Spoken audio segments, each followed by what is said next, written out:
Welcome back to Whispers in the Ash, where the tide brings in ancient things and the darkness is thick with the smell of decay.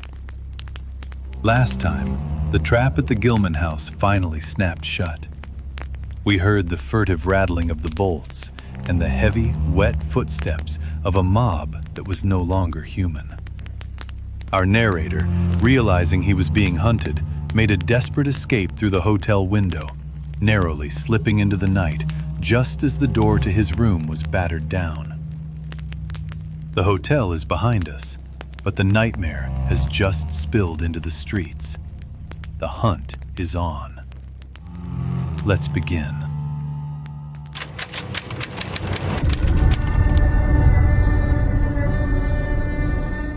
I can hardly describe the mood in which I was left by this harrowing episode. An episode at once mad and pitiful, grotesque and terrifying. The grocery boy had prepared me for it, yet the reality left me nonetheless bewildered and disturbed. Puerile though the story was, old Zadok's insane earnestness and horror had communicated to me a mounting unrest, which joined with my earlier sense of loathing for the town and its blight of intangible shadow. The hour had grown perilously late. My watch said 7:15, and the Arkham bus left town square at 8. So I tried to give my thoughts as neutral and practical a cast as possible. Meanwhile, walking rapidly through the deserted streets of gaping roofs and leaning houses toward the hotel where I had checked my valise and would find my bus. Studying the grocery youth's map and seeking a route I had not traversed before, I chose Marsh Street instead of State for my approach to Town Square. Near the corner of Fall Street, I began to see scattered groups of furtive whisperers, and when I finally reached the square, I saw that almost all the loiterers were congregated around the door of the Gilman house. It seemed as if many bulging, watery, unwinking eyes looked oddly at me as I claimed my valise in the lobby, and I hoped that none of these unpleasant creatures would be my fellow passengers on the coach. The bus, rather early, rattled in with 3 passengers somewhat before 8, and an evil-looking fellow on the sidewalk muttered a few indistinguishable words to the driver. I was, it appeared, in very bad luck. There had been something wrong with the engine, despite the excellent time made from Newburyport, and the bus could not complete the journey to Arkham. No, it could not possibly be repaired that night, nor was there any other way of getting transportation out of Innsmouth, either to Arkham or elsewhere. Sergeant was sorry, but I would have to stop over at the Gilman. Probably the clerk would make the price easy for me, but there was nothing else to do. Almost dazed by this sudden obstacle, and violently dreading the fall of night in this decaying and half-unlighted town, I left the bus and re-entered the hotel lobby, where the sullen, queer-looking night clerk told me I could have room 428 on next the top floor, large, but without running water, for $1. Despite what I had heard of this hotel in Newburyport, I signed the register, paid my $1, let the clerk take my valise, and followed that sour, solitary attendant up 3 creaking flights of stairs, past dusty corridors, which seemed wholly devoid of life. My room, a dismal rear one with 2 windows and bare, cheap furnishings, overlooked a dingy courtyard otherwise hemmed in by low, deserted brick blocks, and commanded a view of decrepit, westward-stretching roofs with a marshy countryside beyond. At the end of the corridor was a bathroom, a discouraging relique with ancient marble bowl, tin tub, faint electric light, and musty wooden paneling around all the plumbing fixtures.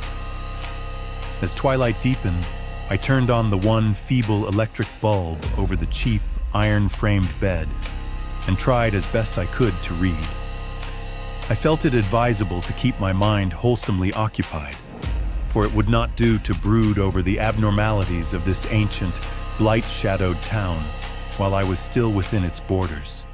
The insane yarn I had heard from the aged drunkard did not promise very pleasant dreams, and I felt I must keep the image of his wild, watery eyes as far as possible from my imagination. Another thing that disturbed me was the absence of a bolt on the door of my room. One had been there, as marks clearly showed, but there were signs of recent removal. No doubt it had become out of order, like so many other things in this decrepit edifice. In my nervousness, I looked around and discovered a bolt on the clothes press, which seemed to be of the same size, judging from the marks, as the one formerly on the door. To gain a partial relief from the general tension, I busied myself by transferring this hardware to the vacant place with the aid of a handy 3-in-1 device, including a screwdriver, which I kept on my keyring. The bolt fitted perfectly, and I was somewhat relieved when I knew that I could shoot it firmly upon retiring. There were adequate bolts on the 2 lateral doors to connecting rooms, and these I proceeded to fasten. I did not undress, but decided to read till I was sleepy, and then lie down with only my coat, collar, and shoes off.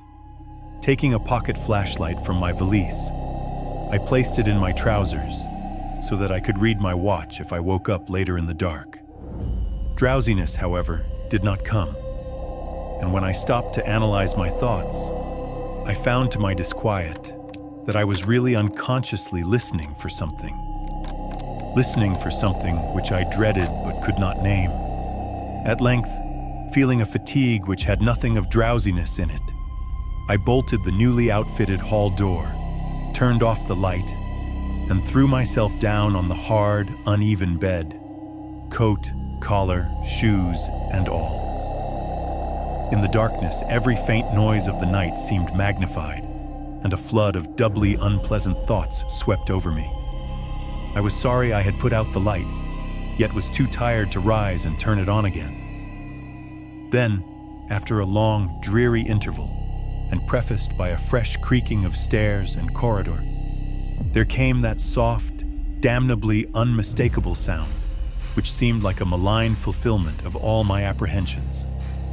Without the least shadow of a doubt, the lock on my hall door was being tried, cautiously, furtively, tentatively, with a key.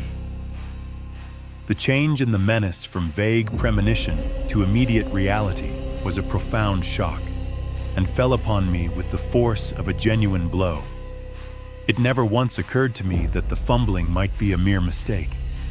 Malign purpose was all I could think of, and I kept deathly quiet, awaiting the would-be intruder's next move. After a time, the cautious rattling ceased, and I heard the room to the north entered with a pass key. Then the lock of the connecting door to my room was softly tried. The bolt held, of course, and I heard the floor creak as the prowler left the room.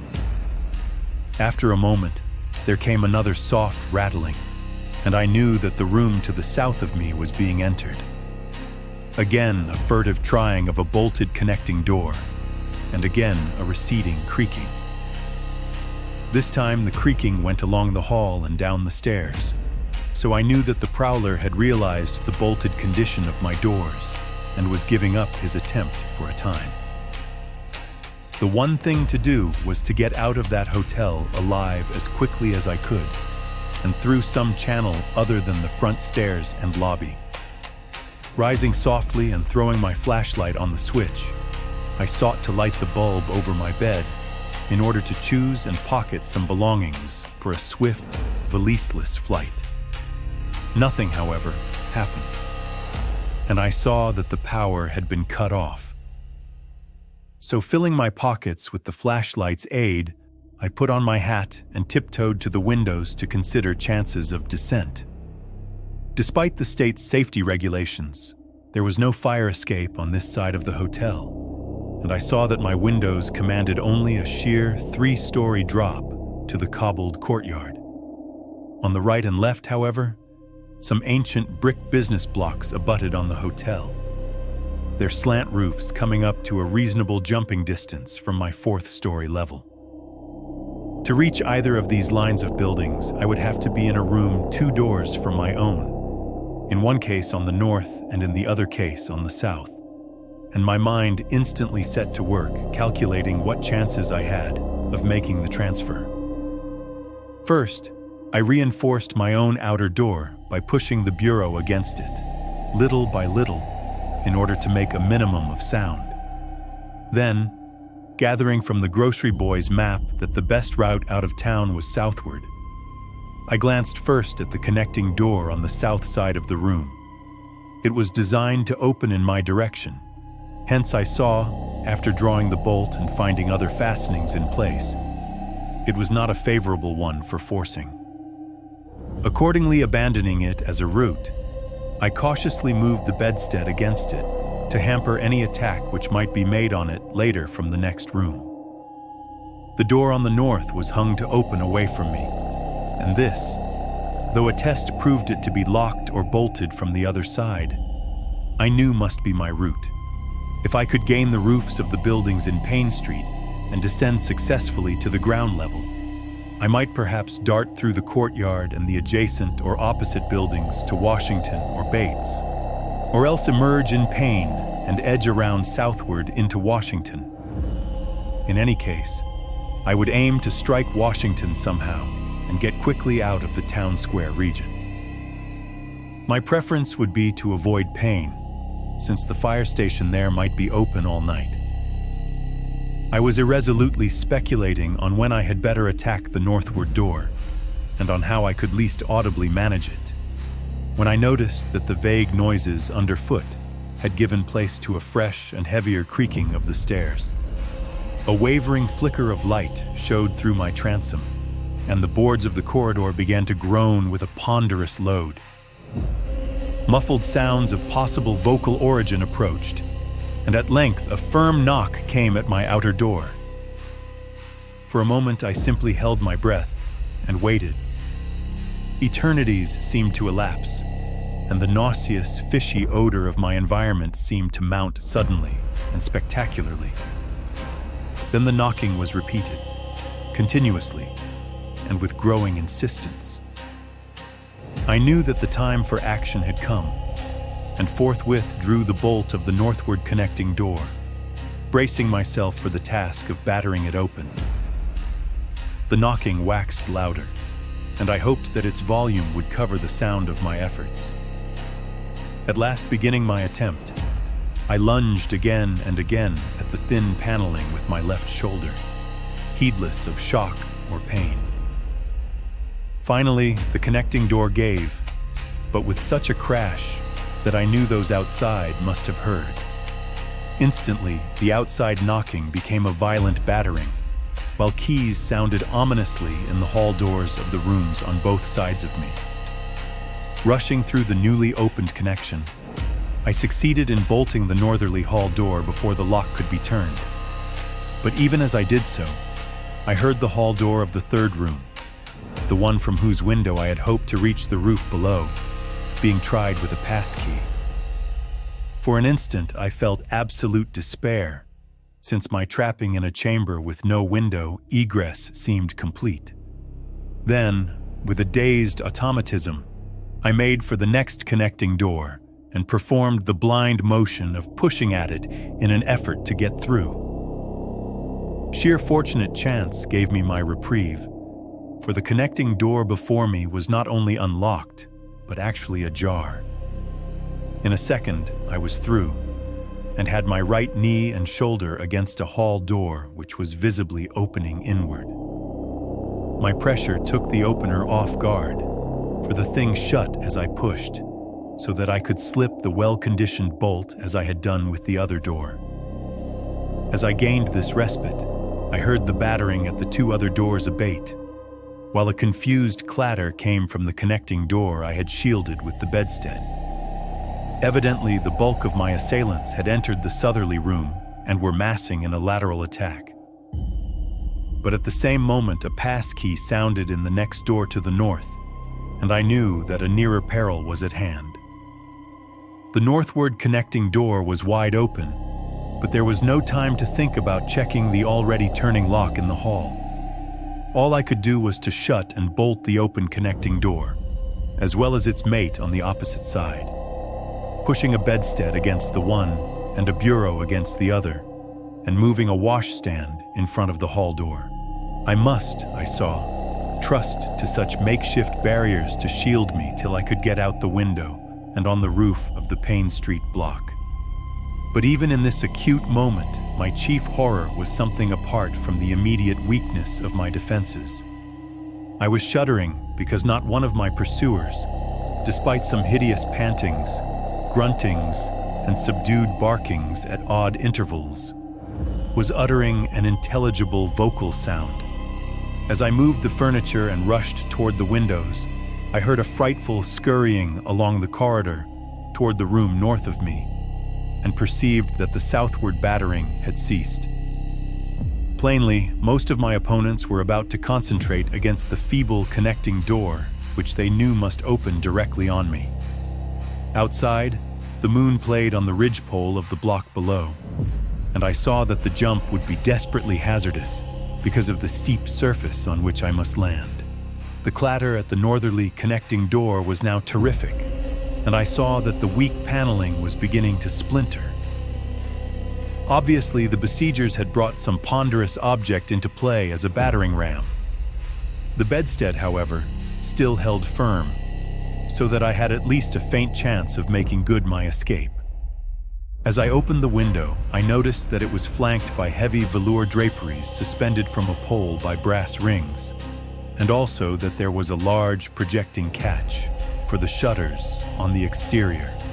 Seeing a possible means of avoiding the dangerous jump, I yanked at the hangings and brought them down, pole and all, then quickly hooking two of the rings in the shutter catch and flinging the drapery outside. The heavy folds reached fully to the abutting roof, and I saw that the rings and catch would be likely to bear my weight. So, climbing out of the window and down the improvised rope ladder, I left behind me forever the morbid and horror-infested fabric of the Gilman house. I landed safely on the loose slates of the steep roof and succeeded in gaining the gaping black skylight without a slip. The place inside was ghoulish-looking, but I was past minding such impressions and made at once for the staircase revealed by my flashlight, after a hasty glance at my watch, which showed the hour to be 2 a.m. The steps creaked, but seemed tolerably sound, and I raced down past a barn-like second story to the ground floor. The desolation was complete, and only echoes answered my footfalls.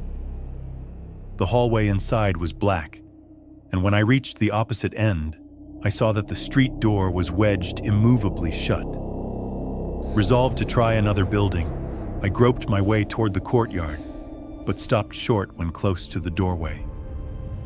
For out of an open door in the Gilman house, a large crowd of doubtful shapes was pouring, lanterns bobbing in the darkness, and horrible croaking voices exchanging low cries in what was certainly not English. Their features were indistinguishable, but their crouching, shambling gait was abominably repellent. And worst of all, I perceived that one figure was strangely robed and unmistakably surmounted by a tall tiara of a design altogether too familiar. Again groping toward the street, I opened a door off the hall and came upon an empty room with closely shuttered but sashless windows. Fumbling in the rays of my flashlight, I found I could open the shutters, and in another moment had climbed outside and was carefully closing the aperture in its original manner. I walked rapidly, softly, and close to the ruined houses.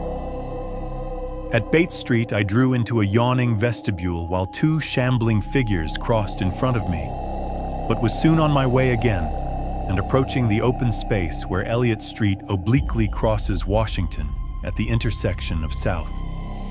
Though I had never seen this space, it had looked dangerous to me on the grocery youth's map, since the moonlight would have free play there. There was no use trying to evade it, for any alternative course would involve detours of possibly disastrous visibility and delaying effect. The only thing to do was to cross it boldly and openly.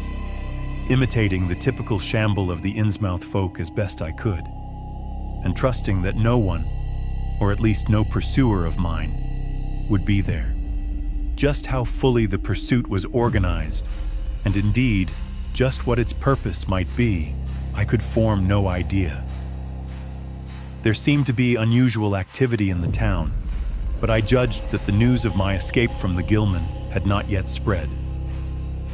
The open space was, as I had expected, strongly moonlit, but my progress was unimpeded, and no fresh sound arose to hint that I had been spied. Glancing about me, I involuntarily let my pace slacken for a second to take in the sight of the sea, gorgeous in the burning moonlight at the street's end. Far out beyond the breakwater was the dim, dark line of Devil Reef. Then, without warning, I saw the intermittent flashes of light on the distant reef. My muscles tightened for panic flight, held in only by a certain unconscious caution and half-hypnotic fascination.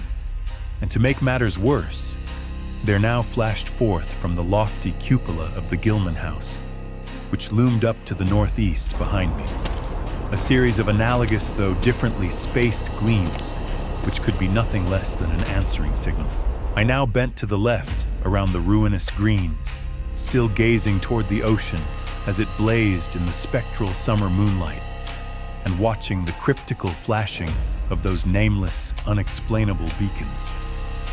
It was then that the most horrible impression of all was borne in upon me. The impression which destroyed my last vestige of self-control and sent me running frantically southward past the yawning black doorways and fishily staring windows of that deserted nightmare street. For at a closer glance, I saw that the moonlit waters between the reef and the shore were far from empty. They were alive with a teeming horde of shapes swimming inward toward the town. My frantic running ceased before I had covered a block, for at my left I began to hear something like the hue and cry of organized pursuit. There were footsteps and guttural sounds, and a rattling motor wheezed south along Federal Street. In a second, all my plans were utterly changed, for if the southward highway were blocked ahead of me, I must clearly find another egress from Innsmouth. I paused and drew into a gaping doorway, reflecting how lucky I was to have left the moonlit open space before these pursuers came down the parallel street. Then I thought of the abandoned railway to Rowley, whose solid line of ballasted, weed-grown earth still stretched off to the northwest from the crumbling station on the edge of the river gorge. There was just a chance that the townsfolk would not think of that. Drawing inside the hall of my deserted shelter, I once more consulted the grocery boy's map with the aid of the flashlight. The immediate problem was how to reach the ancient railway, and I now saw that the safest course was ahead to Babson Street, then west to Lafayette, there edging around but not crossing an open space homologous to the one I had traversed, and subsequently back northward and westward in zigzagging line through Lafayette, Bates, Adams, and Bank Streets, the latter skirting the river gorge, to the abandoned and dilapidated station I had seen from my window. My reason for going ahead to Babson was that I wished neither to recross the earlier open space, nor to begin my westward course along a cross street as broad as south. I crossed the street to the right-hand side in order to edge around into Babson as inconspicuously as possible. In Babson Street, I clung as closely as possible to the sagging, uneven buildings, twice pausing in a doorway as the noises behind me momentarily increased. The open space ahead shone wide and desolate under the moon, but my route would not force me to cross it. During my second pause, I began to detect a fresh distribution of the vague sounds, and upon looking cautiously out from cover, beheld a motor car darting across the open space, bound outward along Elliott Street. As I watched, choked by a sudden rise in the fishy odor after a short abatement, I saw a band of uncouth, crouching shapes loping and shambling in the same direction, and knew that this must be the party guarding the Ipswich Road, since that highway forms an extension of Elliott Street. Two of the figures I glimpsed were in voluminous robes, and one wore a peaked diadem which glistened whitely in the moonlight. The gait of this figure was so odd that it sent a chill through me, for it seemed to me the creature was almost hopping. When the last of the band was out of sight, I resumed my progress, darting around the corner into Lafayette Street and crossing Elliott very hurriedly lest stragglers of the party be still advancing along that thoroughfare. I did hear some croaking and clattering sounds far off toward Town Square, but accomplished the passage without disaster.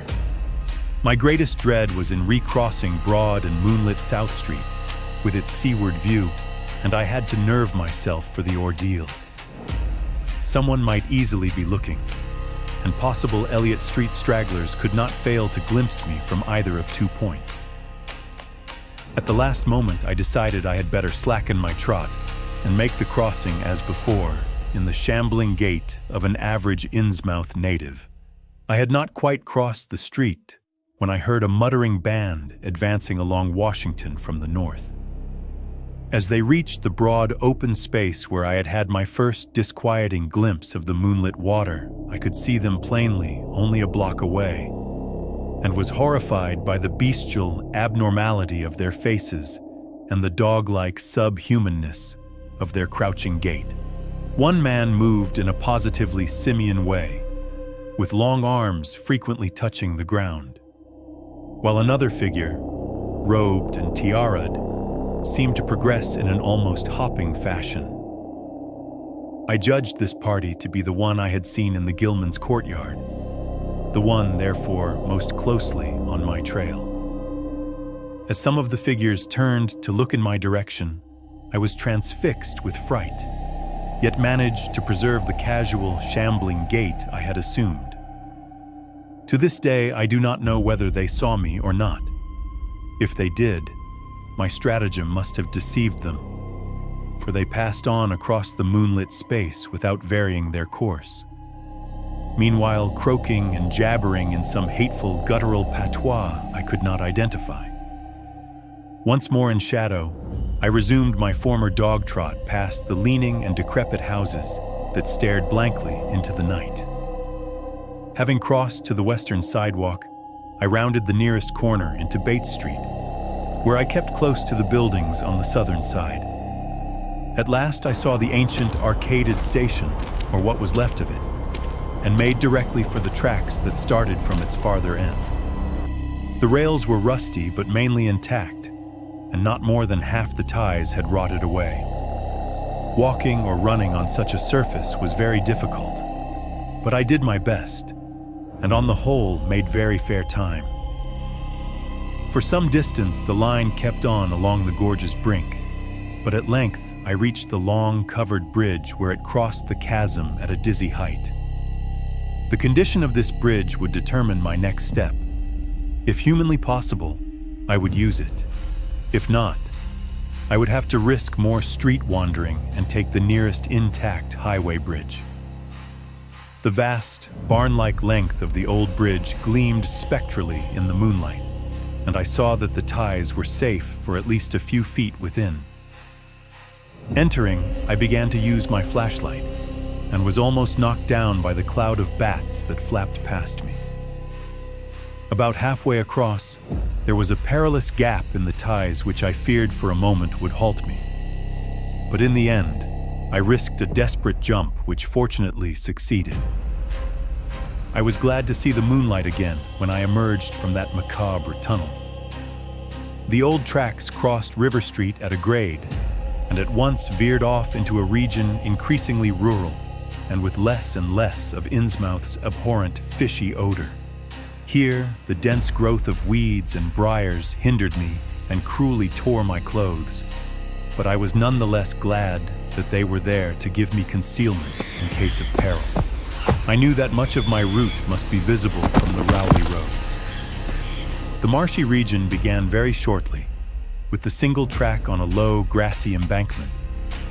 Then came a sort of island of higher ground, where the line passed through a shallow, open cut choked with bushes and brambles. I was very glad of this partial shelter, since at this point the Rowley Road was uncomfortably near, according to my window view. Just before entering the cut, I glanced behind me but saw no pursuer. The ancient spires and roofs of decaying Innsmouth gleamed lovely and ethereal in the magic yellow moonlight, and I thought of how they must have looked in the old days before the shadow fell. Then, as my gaze circled inland from the town, something less tranquil arrested my notice and held me immobile for a second. What I saw, or fancied I saw, was a disturbing suggestion of undulant motion far to the south, a suggestion which made me conclude that a very large horde must be pouring out of the city along the level Ipswich Road. The distance was great, and I could distinguish nothing in detail, but I did not at all like the look of that moving column. All sorts of unpleasant conjectures crossed my mind. I thought of those very extreme Innsmouth types said to be hidden in crumbling, centuried warrens near the waterfront. I thought, too, of those nameless swimmers I had seen. Counting the parties so far glimpsed, as well as those presumably covering other roads, the number of my pursuers must be strangely large for a town as depopulated as Innsmouth. Who were they? Why were they here? And if such a column of them was scouring the Ipswich Road, would the patrols on the other roads be likewise augmented? I had entered the brush-grown cut and was struggling along at a very slow pace when that damnable fishy odor again waxed dominant. There were sounds, too, a kind of wholesale, colossal flopping or pattering, which somehow called up images of the most detestable sort. And then both stench and sounds grew stronger, so that I paused, shivering and grateful for the cut's protection. It was here, I recalled, that the Rowley Road drew so close to the old railway before crossing westward and diverging. Something was coming along that road, and I must lie low till its passage and vanishment in the distance. Crouched in the bushes of that sandy cleft, I felt reasonably safe, even though I knew the searchers would have to cross the track in front of me, not much more than 100 yards away. I would be able to see them, but they could not, except by a malign miracle, see me. All at once, I began dreading to look at them as they passed.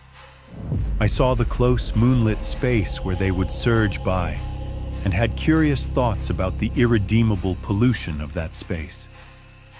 They would perhaps be the worst of all Innsmouth types, something one would not care to remember.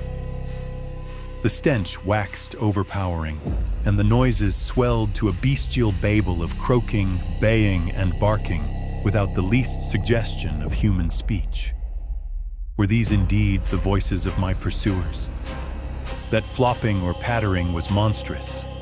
I could not look upon the degenerate creatures responsible for it. I would keep my eyes shut till the sounds receded toward the west. The horde was very close now, the air foul with their hoarse snarlings, and the ground almost shaking with their alien-rhythmed footfalls. My breath nearly ceased to come, and I put every ounce of willpower into the task of holding my eyelids down. I am not even yet willing to say whether what followed was a hideous actuality or only a nightmare hallucination. The later action of the government, after my frantic appeals, would tend to confirm it as a monstrous truth. But could not an hallucination have been repeated under the quasi-hypnotic spell of that ancient, haunted, and shadowed town? But I must try to tell what I thought I saw that night under the mocking yellow moon, saw surging and hopping down the Rowley Road in plain sight in front of me, as I crouched among the wild brambles of that desolate railway cut. Of course, my resolution to keep my eyes shut had failed. It was foredoomed to failure. For who could crouch blindly while a legion of croaking, baying entities of unknown source flopped noisomely past, scarcely more than 100 yards away? For I knew that a long section of them must be plainly in sight where the sides of the cut flattened out and the road crossed the track. And I could no longer keep myself from sampling whatever horror that leering yellow moon might have to show. It was the end, for whatever remains to me of life on the surface of this earth, of every vestige of mental peace and confidence in the integrity of nature and of the human mind. Can it be possible that this planet has actually spawned such things?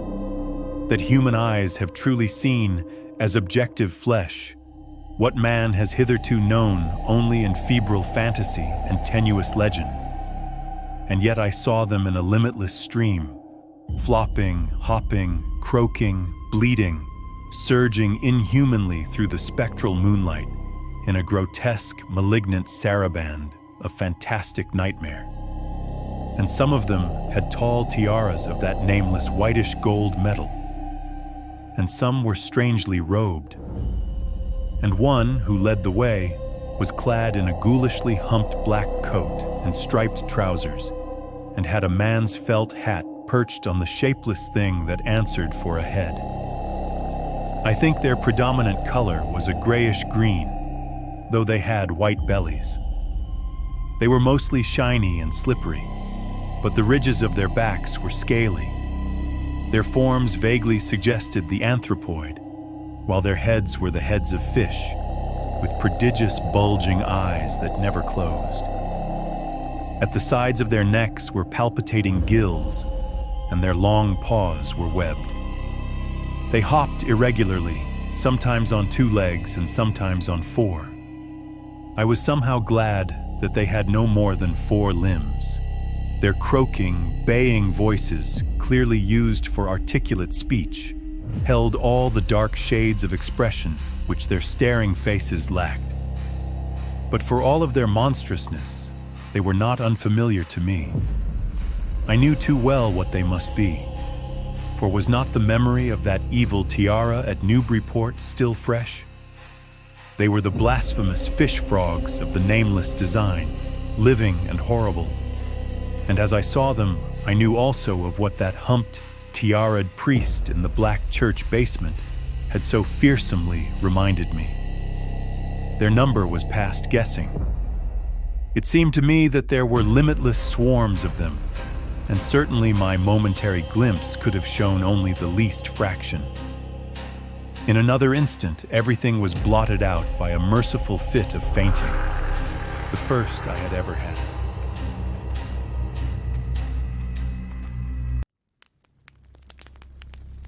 As the ash settles, the Gilman house has been left behind, and the frantic flight across the rotting rooftops has led to a breathless hideout along the abandoned railway tracks. The true, amphibious face of Innsmouth has finally revealed itself in the moonlight. Yet the air remains heavy, for deep within the smoke, another mystery begins to take shape. Next time, we will part the fog to confront the final, devastating truth of the narrator's heritage. A revelation that proves some curses run deeper than blood. If you seek to uncover the truth buried amidst the ruins, please like, subscribe, and hit the bell icon. Join Whispers in the Ash and don't miss a single whisper. I'll see you next time.